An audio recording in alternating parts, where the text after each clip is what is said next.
বন্ধু সাদ্দাম, তোর কি মনে আছে আজকে আমাদের সে মহিমাকানে পিকনিক করার কথা ছিল? হ্যাঁ বন্ধু, নিয়ে আইছি, আমার মনে আছে। তুই আনিস তা দে।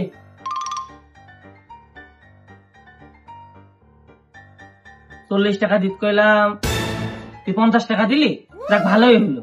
তুই আনিস? আমি আনিনি, আব্বা আম্মা এলো নানি বাড়ি বেড়াতে গিয়ে। তাহলে তুই আগে টেনে রাখবি না টাকাটা। পিকনিক করবি তা আবার মুড়ি দিয়ে? আরে পাগল, কিছু নালিও তো বিরিয়ানি আর ছাগলের গোশত দিয়ে করবি। আমার কাছে টাকা নেই, যা পারিছি তাই করেছি, তুমি এর মধ্যে নাক গলাছো কেন? ওরে টাকা নেই তো আমার কাছে বলবি না? আমরা তো সেই উটির গোশত ছাড়া পিকনিক করতামই না। দাও কিছু টাকা দাও না আমাকে। এখন কলি হয় টাকা নিয়ে বাড়িতে আইছি না, তো আগে তো কলি আমি টাকা নিয়ে এসে দিতে পারি না। আর বলতে বল কথাবার্তা কিছু নেই, অবস্থা আমার জায়গা পাচ্ছেন। কানের মতো অত বড় কাঠিতে ফসাচ্ছিস কি করে? আরে তুই জানিস নে, আমার কান খুসলি কান দিয়ে ডায়মন্ডের রিং বেরোয়। বেশি বই না, বাড়ি যাও। তুই আমার দাম দিলি নেই, তুই জানিস আমি কিডা? আমি কোম্পানিতে চাকরি করি, কালকে চাকরিতে বাড়ি আসলাম। তুই কেরাম চাকরি করিস? কালকে তো দেখলাম মাঠে কলা বাগানে কাজ করছিস। ওরে বাড়ি এসে কলা বাগানে গেলাম, ওই কলা বাগানটা আমার, কলা বেচার মতো হেসকিনা দেখতি। তুই যাবা মেরে না, আমার দেখে মনে হচ্ছে আমি চাপা মারছি। তুই জানিস আমার এই কান দিয়ে অনেক দূরের কথা শুনতে পাই। তা কি শুনতে পারো? ও বললে না ওর আব্বা নানি বাড়ি, ওর আব্বা নানি বাড়ি কি করছে আমি সব শুনতে পাচ্ছি। কি বলছে আমার আব্বা? তোর আব্বা এখন টয়লেটে। আর আব্বা বলে তো ছাগলের ঘাস কেটে খাওয়াচ্ছে। থাক, আমি চলে গেলাম। তুই আমার দাম দিলি না তো, ঠিক আছে যা। उठाले रे देवा, उठाले रे बाबा।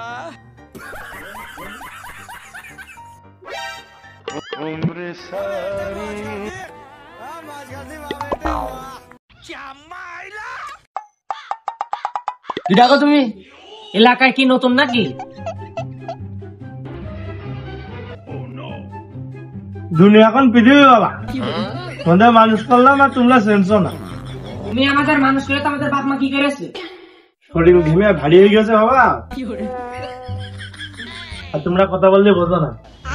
তোমার বাপের কাছে যা শুনবা কামরান কিনা। যাক, ছোলা পাতা মুড়ি মুড়ি নিয়ে আসো, খাই। আমার দাঁতের সমস্যা, আমি সুদা বাদাম বাদাম খেতে পারবো না। তোমরা ছোলা ভাজা বুট ভাজা খাতে যে বলো, টুথপেস্টের নুন নেই। আমরা তোমাদের সময় এত বড় বড় পাথর সিবাই খাতাম। ওই দেখো ওই সাইকেলটা জাবলং এর থেকে কিনা, আমার শুধু পাসপোর্টে সিলটা মেরে দিয়েছ তাই, নাহলে প্রাইভেট নিয়ে আসতাম। সন্ধ্যে প্রাইভেট চলে আসতো। জাবলং এর 5 টাকা পাথর খেয়ে ফেলিলাম, এই জন্য আর জাতি বাড়ি নেই। আমিও ছিলাম, ওই সেখানে। হ্যাঁ ওই যে বুঝেছিলাম, আমাদের হাতে কইলু। তুইও তো ছিলি। তো তোমরা খুশি করে যেতে জাহাজে করে যেতাম। দুনিয়া এখন পৃথিবী বাবা, বললি তো বলবা, গল্প দিচ্ছি। আমাদের জন্য প্ল্যান রাইডে দেখতো বাবারে, আর কত গল্প দিবা? শরীর ঘেমে দেওয়া হয়ে গেছে বাবা। ওই ফ্যানের নিচে 1 মিনিট না বসলে শরীর চলে না। তোমরা এই মাথার তো ওই মাথা যা হলে এখনই গাড়ি খোঁজো, আর আমরা বুড়িগঙ্গার ওই নদী দেখতে চলে যেতাম হাঁটতে হাঁটতে। যাই হোক, ওই কথা বলে এখন আর লাভ নেই। তোমরা চাপা দেওয়া বন্ধ করো, তোমার বয়স তো অর্ধেকের বেশি পার হয়ে গেছে। চাপা মারা বন্ধ করো। তোমাদের মুখ না থাকলে কেউ ঠাপাইতো না। দুনিয়া এখন পৃথিবী বাবা, বললি তো বলবা, গল্প দিচ্ছি। এই জন্যই তো তোমাদের সাথে বলতে চাইলাম না। না, তোমার পায়ে ধরেছিলাম না শোনার জন্য। তোরা যা শুরু করেছিস এতে তো আমি অসুস্থ হয়ে পারবো, আর অসুস্থ হয়ে বললি তখন আমার মেলা টাকা খরচ হবে না, কারণ ডাক্তারের কাছে যাবে। আর ডাক্তারের কাছে গেলে তো আমি সেই কুমার ডাক্তারের কাছে যাবার না, সেই ভেবি ডাক্তারের কাছে তো যাবা না। তুমি সেই আমেরিকার সেই বড় ডাক্তারের কাছে যাবা, তুমি চাপা দেওয়া জায়গা পাবো না, তাই তো? থাকা যাবে না। আরে যা যা, সত্যি কথা বললি তো বিশ্বাস করবি না। দুনিয়া এখন পৃথিবী হয়ে গেছে, গাই বস নাই আবার।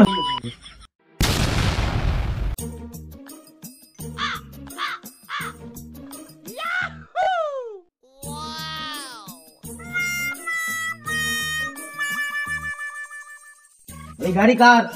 তারা আবার এই গাড়ি আমার। কুমা গাড়ি তোরই তো হবে। কুমা গাড়ি নাকি?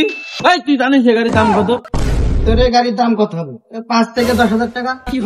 10,000 টাকা দিয়ে তুই এই গাড়ি সাইলেন্সারও খুঁজে পাবি না। সাইলেন্সারের খুঁজে পাবো না। তোর এই গাড়ির দাম কত? 1,20,000 টাকা নিয়ে আসে এই গাড়ি। তুই কি বইলে 1,20,000 টাকা দিয়ে গাড়ি কিনেছিস? আমার একটা গাড়ি ছিল, ওই গাড়ি আমি ছাড়া এলাকার কেউ চালাইনি, চোখেই দেখিনি। কেউ চোখে দেখিনি?